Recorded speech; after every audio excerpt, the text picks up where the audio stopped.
نتحدث في المباراة الثانية لأنه سبق إلى دار العين في مباراة كاظمة.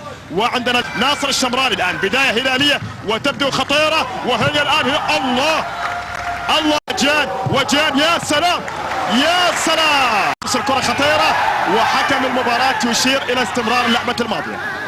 اسماعيل احمد يسقط في ارضية الملعب ويطالب بخطأ، وبعد ذلك اشتراك ما بين اسماعيل احمد وما بين الله هيا يا جان كرة عيناوية وحارس المرمى عبد الله السديري.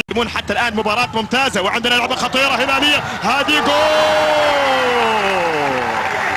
الهلالي عن طريق ليث المملكة. وبيعاد الهرماش الامام وفرصة الثاني الهلالي عن طريق كاستيلو ينجح في هذا، والتمريرة الساحرة من جانب سالم الدوسري. لعبة إلى عبد الله الزوري، ولاحظ أن الهلال بهذه الصورة وبهذا العمل وبهذه الخطورة وفرصة خطيرة.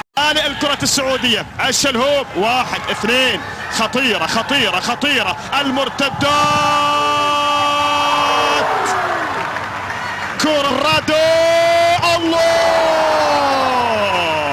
لكن الفرصة العيناوية إلى خارج أرضية الملعب. يا رادو، وانطلق واستمر، ولدينا لعبة هلالية خطيرة والفرصة لا زالت خطورتها.